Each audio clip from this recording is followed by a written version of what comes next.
श्री शिव महापुराण संहिता षष्ठी खंड अध षष्ठोध्याय। महाप्रलय काल में केवल सतब्रह्म की सत्ता का प्रतिपादन, उस निर्गुण निराकार ब्रह्म से ईश्वर मूर्ति सदाशिव का प्राकट्य, सदाशिव द्वारा स्वरूपभूत शक्ति अंबिका का प्रकटीकरण तथा दोनों के द्वारा उत्तम क्षेत्र काशी या आनंद वन का प्रादुर्भाव, शिव के वामांग से परम पुरुष विष्णु का आविर्भाव तथा उनके प्रकाश से प्राकृत तत्वों की क्रमशः उत्पत्ति का वर्णन। ब्रह्मोवाच भो ब्रह्मन् साधु पृष्टोऽहं त्वया विबुध सत्तं लोकोपकारिणा नित्यं लोकानां हितकाम्यया। ब्रह्मा जी बोले, हे ब्रह्मन, हे देव शिरोमणे, आप सदा समस्त जगत के उपकार में ही लगे रहते हैं। आपने लोगों के हित की कामना से यह बहुत उत्तम बात पूछी है। यच्छ्रुत्वा सर्वलोकानां सर्वपापक्षयो भवेत् तदहं ते प्रवक्ष्यामि शिवतत्त्वं नामयम्। जिसके सुनने से संपूर्ण लोकों के समस्त पापों का क्षय हो जाता है, उस अनामय शिव तत्व का मैं आपसे वर्णन करता हूँ। शिवतत्त्वं मया नैव विष्णुनापि तथार्थतः ज्ञातं च परमं रूपं अद्भुतं च परेण न। शिव तत्व का स्वरूप बड़ा ही उत्कृष्ट और अद्भुत है, जिसे यथार्थ रूप से मैं नहीं जान पाया हूँ, न विष्णु ही जान पाए और न अन्य कोई दूसरा ही जान पाया है। महाप्रलय काले च नष्टे स्थावर जंगमे आसीत् तमोमयं सर्वमनर्क गृहतारकम्। जिस समय यह प्रलय काल हुआ, उस समय समस्त चराचर जगत नष्ट हो गया। सर्वत्र केवल अंधकार ही अंधकार था, न सूर्य ही दिखाई देते थे और अन्य ग्रहों तथा नक्षत्रों का भी पता नहीं था। अचंद्रमन होरात्र मनन अचंद्रमन होरात्रं नगण्यनिलभूजलम् अप्रधानं वियच्छून्यमन्यते यो विवर्जितम्। न चंद्र था, न दिन होता था, न रात ही थी। अग्नि, पृथ्वी, वायु और जल की भी सत्ता नहीं थी। उस समय प्रधान तत्व अव्याकृत प्रकृति से रहित सूना आकाश मात्र शेष था। दूसरे किसी तेज की उपलब्धि नहीं होती थी। अदृष्टत्वादिरहितं शब्द स्पर्श समुज्झितं अव्यक्त गंध रूपं च रसत्यक्तं दिङ्मुखम्। अदृष्ट आदि का भी अस्तित्व नहीं था। शब्द और स्पर्श भी साथ छोड़ चुके थे। गंध और रूप की भी अभिव्यक्ति नहीं होती थी। रस का भी अभाव हो गया था और दिशाओं का भी भान नहीं होता था। इत्थं सत्यं से सूचि भेदे निरंतरे तत्सत्य ब्रह्मोति यच्छ्रुत्वा सदेकं प्रतिपद्यते। इस प्रकार सब और निरंतर सूचि भेद घोर अंधकार फैला हुआ था। उस समय तत्सत ब्रह्म इस श्रुति में जो सत सुना जाता है, एकमात्र वही शेष था। इति दृशं यदा नासीत् तत् सद्सदात्मकं योगिनोऽन्तर्हिताकाशे यत् पश्यन्ति निरन्तरम्। जब यह वह ऐसा जो इत्यादि रूप से निर्दिष्ट होने वाला भावात्मक जगत नहीं था, उस समय एकमात्र वह सत ही शेष था, जिसे योगी जन अपने हृदयाकाश के भीतर निरंतर देखते हैं। अमनोगोचरं वाचां विषयं न कदाचन अनाम रूप वर्णं च न च स्थूलं न यत्कृशम् अह्रस्व दीर्घं लघु गुरुत्व परिवर्जितं न यत्रोपचयः कश्चित् तथा नोपचयोऽपि च। वह सत्तत्व मन का विषय नहीं है। वाणी की भी वहां तक कभी पहुंच नहीं होती। वह नाम तथा रूप रंग से भी शून्य है। वह न स्थूल है, न कृश है, न ह्रस्व है, न दीर्घ है, न लघु है और न गुरु ही है। उसमें न कभी वृद्धि होती है और न ह्रास ही होता है। अभिद्धते सचकितं यदस्तीति श्रुतिः पुनः सत्यं ज्ञानमनन्तं च परानन्दं परं महः। अप्रमेयमनाधारं विकारमनाकृति निर्गुणं योगिगन्धं च सर्वव्याप्येककालिकं निर्विकल्पं निरारम्भं निर्मायं निरुपद्रवम् अद्वितीयमनाद्यन्तं विकासं चिदात्मकं। श्रुति भी उसके विषय में चकित भाव से है इतना ही कहती है, अर्थात उसकी सत्ता मात्र का ही निरूपण कर पाती है, उसका कोई विशेष विवरण देने में असमर्थ हो जाती है। वह सत्य ज्ञान स्वरूप अनंत परमानंदमय परम ज्योति स्वरूप अप्रमेय आधार रहित निर्विकार निराकार निर्गुण योगिगम्य सर्वव्यापी सबका एकमात्र कारण निर्विकल्प निरारंभ माया शून्य उपद्रव रहित अद्वितीय अनादि अनंत संकोच विकार से शून्य तथा चिन्मय है। यस्येत्थं संविकल्पन्ते संज्ञा संयोक्तितः स्म वै कियता चैव कालेन द्वितीयेच्छा भवत् किल।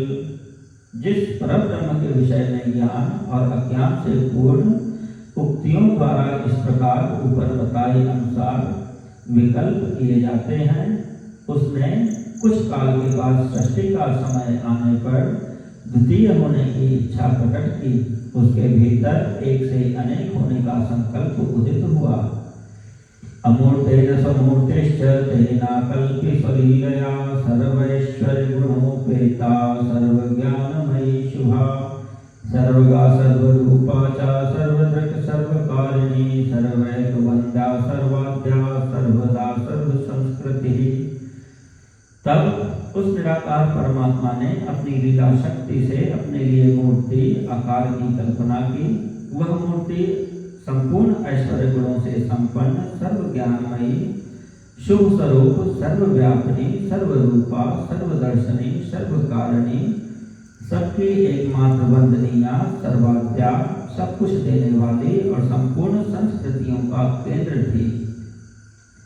परिकल्पेति तां मूर्तिमैश्वर्यं शुद्ध रूपिणी अद्वितीयमनाद्यन्तं सर्वाभासं चिदात्मकम्।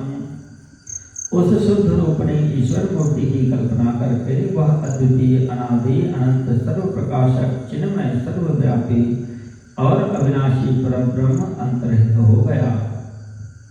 अमूर्ते यत्पराख्यं वै तस्य मूर्तिः सदाशिवः अर्वाचीनाः पराचीना ईश्वरं तं जगुरुबुधाः। जो मूर्ति रहित परब्रह्म है उसी की मूर्ति चिन्मय आकार भगवान सदाशिव है। अर्वाचीन और प्राचीन विद्वान उन्हीं को ईश्वर कहते हैं। शक्तिस्तदैकलेनापि स्वैरं विहृतापतनुः स्वविग्रहात् स्वयं सृष्टा स्वशरीरानुपायिनी। उस समय एकाकी रहकर स्वेच्छानुसार विहार करने वाले उन सदाशिव ने अपने विग्रह से स्वयं ही एक स्वरूप भूता शक्ति की सृष्टि की, जो उनके अपने श्री अंग से कभी अलग होने वाली नहीं थी। उस पराशक्ति को प्रधान प्रकृति गुणवती माया बुद्धि तत्व की जननी तथा विकार रहित बताया गया है। सा शक्तिरंबिका प्रोक्ता प्रकृति सकलेश्वरी त्रिदेव जननी नित्या मूल कारण मृत्युत। वह शक्ति अंबिका कही गई है, उसी को प्रकृति सर्वेश्वरी त्रिदेव जननी नित्या और मूल कारण भी कहते हैं। अस्या अष्टभुजा शासन विचित्र वदना शुभा राका चंद्र सहस्रस्य वदने भाष्ट नित्यशः। सदाशिव द्वारा प्रकट की गई उस शक्ति की 8 भुजाएं हैं। उस शुभ लक्षणा देवी की मुख की शोभा विचित्र है। वह अकेले ही अपने मुखमंडल में सदा पूर्णिमा के 1,000 चंद्रमाओं की कांति धारण करती है। नाना भरण संयुक्ता नाना गति समन्विता नाना युगधरा देवी फुल्ल पंकज लोचना। नाना प्रकार के आभूषण उसके श्रीअंगों की शोभा बढ़ाते हैं। वह देवी नाना प्रकार की गतियों से संपन्न है और अनेक प्रकार के अस्त्र शस्त्र धारण करती है। उसके नेत्र खिले हुए कमल के समान जान पड़ते हैं। अचिंत्य तेजसा युक्ता सर्वयोनि समुद्यता एकाकिनी यदा माया संयोगाचाप्यनेकिका। वह अचिंत्य तेज से जगमगाती रहती है। वह सबकी योनि है और सदा उद्यमशील रहती है। एकाकिनी होने पर भी वह माया संयोग वशात अनेक हो जाती है। परः कुमारीश्वरः स शिवः शंभुर्नीश्वरः शेषे मंदाकिनीधारी भालचंद्रस्तिलोचनः। वे जो सदाशिव हैं उन्हें परम पुरुष ईश्वर शिव शंभु और अनीश्वर कहते हैं। वे अपने मस्तक पर आकाशगंगा को धारण करते हैं। उनके भाल देश में चंद्रमा शोभा पाते हैं। उनके 5 मुख हैं और प्रत्येक मुख में 3 नेत्र हैं। पंचवक्त्रः प्रसन्नात्मा दशबाहुस्त्रिशूलधृक् कर्पूरगौर सुसितो भस्मोद्धूलित विग्रह। 5 मुख होने के कारण वे पंचमुख कहलाते हैं। उनका चित्त सदा प्रसन्न रहता है। वे 10 भुजाओं से युक्त और त्रिशूलधारी हैं। उनके श्रीअंगों की प्रभा कर्पूर के समान श्वेत गौर है। वे अपने सारे अंगों में भस्म रमाए रहते हैं। युगपच्यतया शक्त्या साकं कालस्वरूपिणा शिवलोकाभिधं क्षेत्रं निर्मितं तेन ब्रह्मणा। उन कालरूपी ब्रह्मा ने एक ही समय शक्ति के साथ शिवलोक नामक क्षेत्र का निर्माण किया था। तदेव काशिकेत्येतत् प्रोच्यते क्षेत्रमुत्तमं परम निर्वाण संख्यानं सर्वोपरि विराजितम्। उस उत्तम क्षेत्र को ही काशी कहते हैं। वह परम निर्वाण प्रज्ञा मोक्ष का स्थान है जो सबके ऊपर विराजमान है। ताभ्यां च रममाणाभ्यां तस्मिन् क्षेत्रे मनोरमे परमानंद रूपाभ्यां परमानंद रूपिणम्। ये प्रिया प्रियतम रूप शक्ति और शिव जो परमानंद स्वरूप हैं उस मनोरम क्षेत्र में नित्य निवास करते हैं। वह काशीपुरी परमानंद रूपिणी है। मुने प्रलय काले भी न तत् क्षेत्रं कदाचन विमुक्तं हि शिवाभ्यां यद विमुक्तं ततो विदुः। हे मुने, शिव और शिवा ने प्रलय काल में भी कभी उस क्षेत्र अपने सानिध्य से मुक्त नहीं किया है। हे मुने, शिव और शिवा ने प्रलय काल में भी कभी उस क्षेत्र को अपने सानिध्य से मुक्त नहीं किया है। इसलिए विद्वान पुरुष उसे अविमुक्त क्षेत्र भी कहते हैं। अस्यानंदवनं नाम पुराकारी पिना पिना क्षेत्रस्यानंद हेतुत्वाद विमुक्तमनंतरम्। वह क्षेत्र आनंद का हेतु है। इसलिए पिनाकधारी शिव ने पहले उसका नाम आनंद वन रखा था। उसके बाद वह अविमुक्त नाम से प्रसिद्ध हुआ। अथानंदवने तस्मिन् शिवयो रममाणयोः इच्छेत्यभूतसुरर्षेः सज्जः कोऽप्यपरः किल। यस्मिन्यस्य महाभार महावां स्वस्वैर्चारिणो निर्वाणधारणं कुर्वः केवलं काशीशायिनो। हे देवर्षि, एक समय उस आनंद वन में रमण करते हुए शिवा और शिव के मन में यह इच्छा हुई कि किसी दूसरे पुरुष की भी सृष्टि करनी चाहिए जिस पर सृष्टि संचालन का महान भार रखकर हम दोनों केवल काशी में रहकर इच्छानुसार विचरण करें और निर्वाण धारण करें। स एव सर्वं कुरुतां स एव परिपातु च स एव संवृणोतु वन्ते मदनुग्रहतः सदा।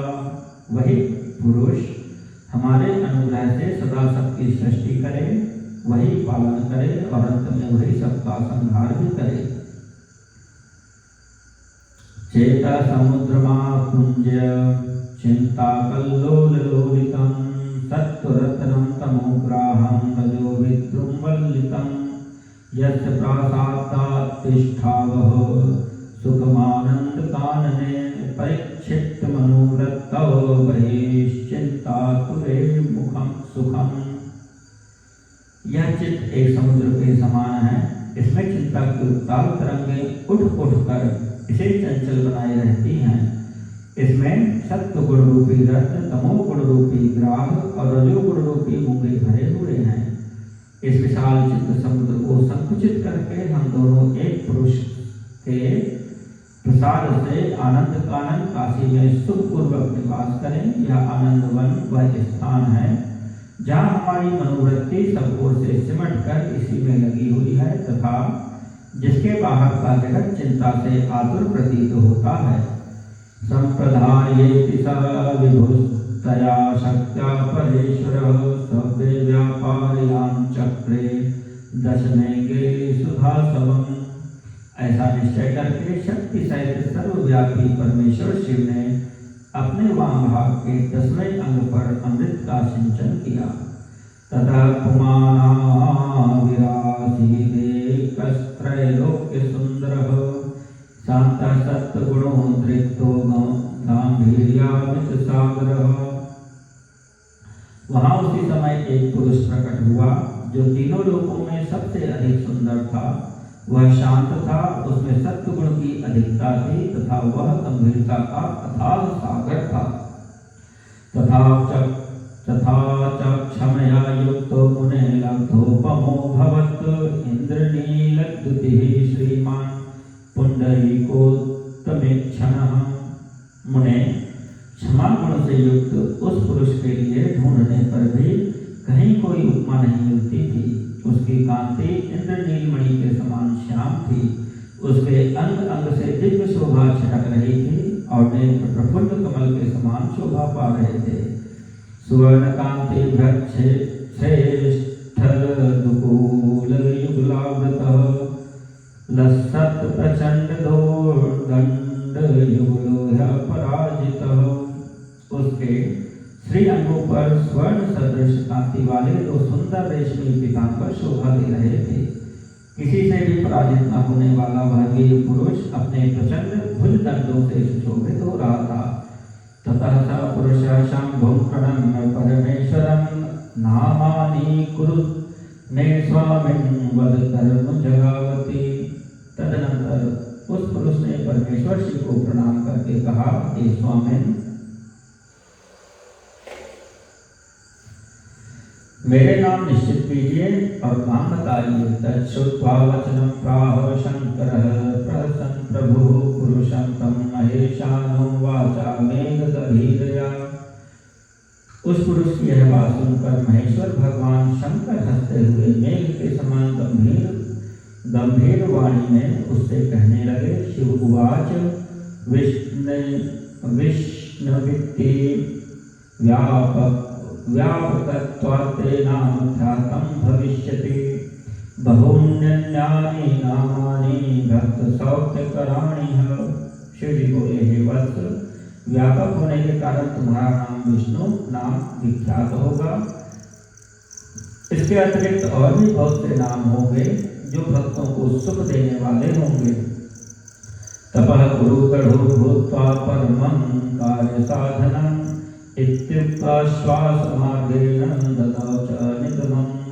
ततः तुम सुस्थिर होकर उत्तम तप करो, क्योंकि वही समस्त कार्यों का साधन है। ऐसा कहकर भगवान शिव ने श्वास मार्ग से श्री विष्णु को वेदों का ज्ञान प्रदान किया। ततोच्युतः शिवं नत्वा चकार विपुलं तपः अंतर्धानं ततः शक्त्या सलोकः परमेश्वरः। तदनंतर अपनी महिमा से कभी च्युत न होने वाले श्री हरि भगवान शिव को प्रणाम करके बहुत बड़ी तपस्या करने लगे और शक्ति सहित परमेश्वर शिव भी पार्षद गणों के साथ वहां से अदृश्य हो गए।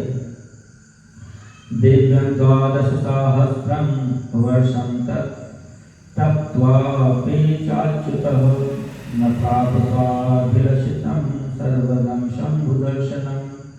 12,000 दिव्य वर्षों तक तपस्या करने के पश्चात भी विष्णु अपने अभीष्ट फल स्वरूप सर्वस्व देने वाले भगवान शिव का दर्शन प्राप्त न कर सके। ततः संचयमापन्नश्चिन्तितं हरिसादरं मयात किं प्रकर्तव्यमिति विष्णुं शिवं स्मरन्। एतस्मिन्नन्तरे वाणी समुत्पन्ना शिवाच्छुभा तपः पुनः प्रकर्तव्यं संशयश्चापनुत्तये। तब विष्णु को बड़ा संदेह हुआ। उन्होंने हृदय में शिव का स्मरण करते हुए सोचा कि अब मुझे क्या करना चाहिए। इसी बीच शिव की मंगलमयी आकाशवाणी हुई कि संदेह दूर करने के लिए पुनः तपस्या करनी चाहिए। ततस्तेन च तच्छ्रुत्वा तपस्तप्तं सुदारुणं बहुकालं तदा ब्रह्मध्यानमार्गपरेण हि। शिव की उस वाणी को सुनकर विष्णु ने ब्रह्म में ध्यान को अवस्थित कर पुनः दीर्घकाल तक अत्यंत कठिन तपस्या की। ततः स पुरुषो विष्णु प्रबुद्धो ध्यान मार्गतः सुप्रीतो विस्मयं प्राप्तः किं यत्तत्त्वमहो इति। तदनंतर ब्रह्म की ध्यानावस्था में ही विष्णु को बोध हो आया और वे प्रसन्न होकर यह सोचने लगे कि अरे वह महान तत्व है क्या। परिश्रमवतस्तस्य विष्णुः स्वांगेभ्य एव च जलधारा हि संयाता विविधाः शिवमायया। उस समय शिव की इच्छा से तपस्या के परिश्रम में निरत विष्णु के अंगों से अनेक प्रकार की जलधाराएं निकलने लगी। अभिव्याप्तं च सकलं शून्यं यत् तन्महामुने ब्रह्मरूपं जलमभूत स्पर्शनात् पापनाशनम्। हे महामुने, उस जल से सारा सोना आकाश व्याप्त हो गया। वह ब्रह्मरूप जल अपने स्पर्श मात्र से सब पापों का नाश करने वाला सिद्ध हुआ।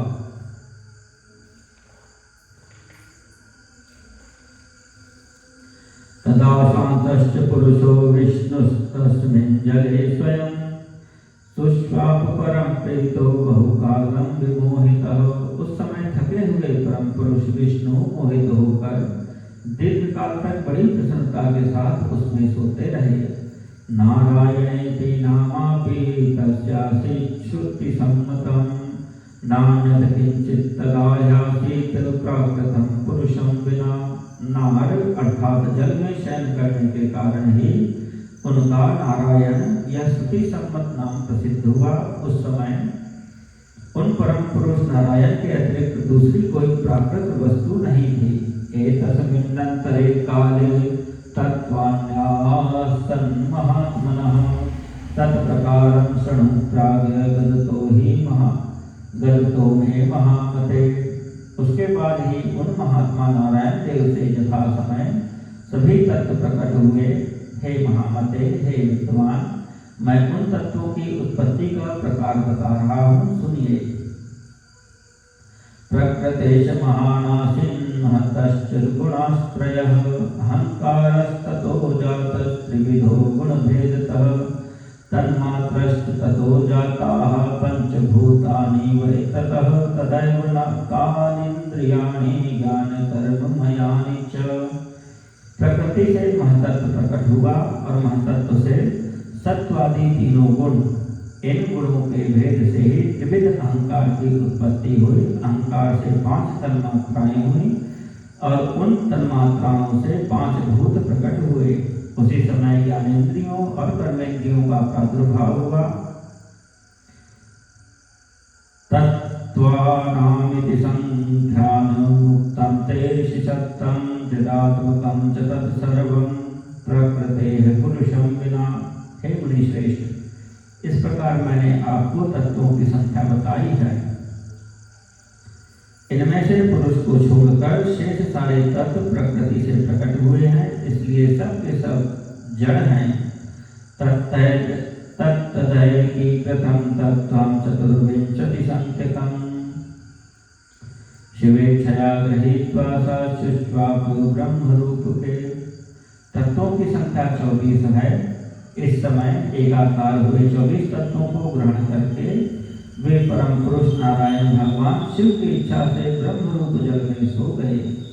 इति श्री शिव महापुराणे द्वितीयायां रुद्र संहितायां प्रथम खंडे षष्ठी उपाख्याने विष्णुत्पत्ति वर्णनं नाम षष्ठी